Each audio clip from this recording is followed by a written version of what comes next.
It's a very good afternoon. Welcome to Radio Flora with DJ Nyam. A beautiful, beautiful Wednesday. And I'm joined in by Chido Musasiwa. Chido, it's a very good afternoon. How are you doing? I'm very well, thanks. How are you doing? You're looking so beautiful. Thank you so much. You're looking extremely handsome. Exactly. No, thank you for coming through on Radio Flora. It's a pleasure to be here. Thanks for having me. Okay. So Chido, let's first understand who's Chido Musasiwa. Chido Musasiwa is a fun-loving mom of one. He's a 19-year-old. He's playing in the national team for rugby, so super exciting stuff. I do have a lot of adopted children. So I live with my nephew and quite a few other kids that come in and out of my house. I am also a businesswoman. So outside of being maternal on the mothering side, I run two businesses, Chido Advertising and Let Them Trust, which is like my heart and soul. Right. Yeah, so and I also manage Amara Brown. So yeah, I wear quite a number of hats, put it that way. Okay, Mamma Mia. At least I don't get to see the hats, but I get to understand what you're doing. Anyway, Chido, you've got something interesting happening. You've got an arts, music, and theater festival happening. Tell us more. What is this? What exactly is happening? Okay, so we've got our 10th annual Schools Arts Festival on the 30th of July in Domboshava. It's such a milestone for us because the last 2 years we've had it as an online festival. So this is like 2 years later being able to actually have a physical festival and watching the kids do their thing. I'm super excited. And what's more exciting is that we're having it in our own space this time. We managed to acquire some land in Domboshava. So for the first time ever in Let Them history, we're doing it on our own Let Them space. So the Schools Arts Festival comprises of poetry, music, theater, dance, fashion, but it has to be with a Zimbabwean feel to it. So on the music side, when the kids do their performances, they have to do one song of Zex Manata. Every year, we always look at one of our legends who is no longer with us, and we get the kids to learn about them as they, put together their show so that they know where our music has come from. Our theater and poetry will be on child trafficking. Child trafficking is something that's very topical right now all around the world. So this becomes like peer-to-peer education. So when they do plays and poetry about child trafficking, they're teaching each other what to look out for, what not to do, as they learn, but also consume of each other's art. And of course, fashion has got to have an African twist, and dance is tambai, because the overall theme of our festival this year is tambai. So we haven't actually given the dance category a specific theme, other than that they must just dance and be happy and be free. Okay, so when you say it's a schools festival, which schools can participate? So all schools participate. And also what age groups? Is it the primary? Is it the primary schools? Is it the ECD? Is it the high schools? Okay, so it really starts from primary school level, and what you find is that it's usually your grade 5s and 7s. So that would be like your age 10. Going up that will participate. What we usually do with the ECDs is that they'll do the national anthem. So we get them to do the national anthem and they come to really watch the show. But we generally get from the age of 10 going up to the age of 19. I would say as a ratio, 80% are high schools and then the 20% are primary schools. But outside of the schools performing, we also get upcoming artists and renowned artists to also come and perform 1 or 2 songs or do a theater performance, because this is how they will learn how to do it professionally. So it's a space that the kids can actually get to perform, but they also learn from the renowned artists, get to understand that if I want to have a career, whether it be music or theater or dance, what does it look like? Because a lot of the times they see this on TV and they look at all the glim and glamour, but they don't actually understand what's behind the scenes for it. So we encourage all the artists that then come and perform to also then interact with the kids so that those that want to have a career in the arts know what they're getting into. So does one have to register to participate? Okay, so for the schools themselves, we send out letters to all the schools, and then they send us samples of work. And then we then select the schools that can then perform based on, you know, what they have sent in. So it doesn't have to be in line with the theme, but we also want to just see at which level they are artistically, because this is the final show. We want to get the best of the best, but it doesn't limit it to private schools or government schools. It's all inclusive. What about in terms of orphanages, and how do they participate in that thing? Okay, so we've had orphanages perform in the past, and we actually have an orphanage that is performing in this year's festival. But it basically goes out to the schools that the schools that we know or that we just broadcast to, and those that get to hear about our festival that want to opt in. We don't have the capacity at this point to reach out to everybody, but because this festival has been running now for 10 years, quite a number of people already know about it. And when they start hearing the radio adverts, which started 2 months ago, they usually then start like wanting to apply to join in. Okay, interesting.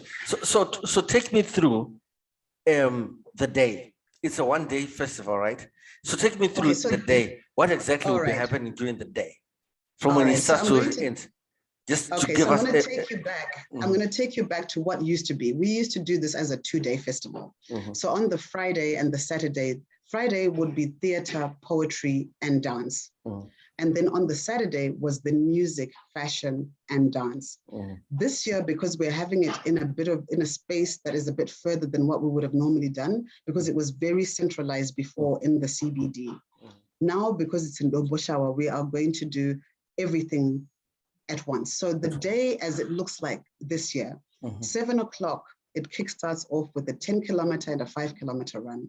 We are now trying to include kids from the sporting side that we, want to have the fun run, but then also want to stay and then watch the performances as they go along. So at 7 o'clock, the fun run commences, and then that should finish in about an hour and a half, 2 hours at the very latest.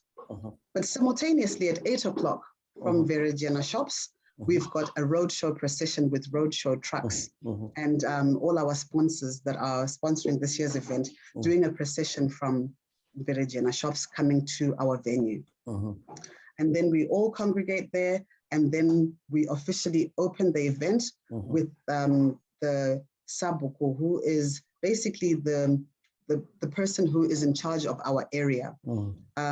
He's almost like the headman of the area and the chief of the area. So we'll sort of like have an opening ceremony and then the acts begin. Now, because we're doing it as a one-day festival, we are going to alternate between the poetry, theater, music, dance, and fashion. So we'll interweave it so that at any given point, you're getting a different feel of something. Yeah. Okay. So at this festival, it's just everybody showcasing their talent.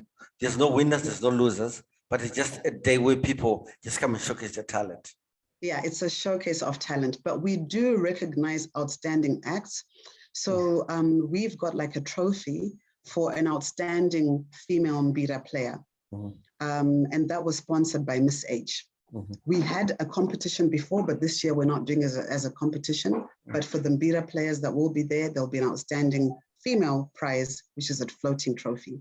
And then we've also got a floating trophy for the best theater performance. Mufako Sehai too have had this trophy for the last 2 years. So hopefully this year, some other school is going to be outstanding and get it away from the Mufakose area. We do have schools that are coming in from Bulawayo. Bulawayo's got amazing talent. We've got some acts coming in from Botswana. So it's super exciting. And then on the dance, there is a competition that's running in our dance festival. So whilst ours is a showcase, there is another organization, the Associated Dance, the Zimbabwe Associated Dance Association. They are going to be looking at the dance acts and then incorporating them into their finals for next year. I mean, so for later on this year. So there's so many things that are running in between. So it won't end with just our festival. The dancers will have an opportunity to be in another festival where there'll be prizes to be won. Some people that have festivals that run throughout Zimbabwe will be there, and they will select acts that they like from there. So the sky is the limit. Okay. Wow, interesting. It seems to be a jam-packed show. It really is. It really is. Okay, and then tell me something, Chido, in terms of kids, schools with kids with disabilities and everything. How are you being inclusive to those guys? So we invite all the schools, including those with disabilities. So we've often had your Gyros GD, your St. Giles, Vimbai National Learning Institute, Emerald School for the Deaf. They've all participated in the festival, and some will be participating in this festival as well. But like I said, they would need to have applied first for us to be able to then select. So we can't really strong arm them, but I can tell you we've got 3 schools with disabilities this year, and a gentleman that I learned of today who's blind, who's also going to be coming and performing. So thank you for that hookup, because I heard his music and he's fantastic. Yeah, exactly. We discover talent, and we want to celebrate talent, you know. So Chido, to people who are listening to you in the diaspora, what's your message? How would you want them to participate? How would you want people to partner with you? Okay, so because our festival is like literally around the corner, normally to put up an event like this, it's quite expensive because you're looking at stage and sound and, you know, transportation of some schools that don't actually have the means to be able to get there, because we don't want to limit children from attending and participating, especially when they're talented, because they don't have the means to get there. So this kind of festival really costs us approximately about 15,000 to put together and to do it at the scale that we would want it to.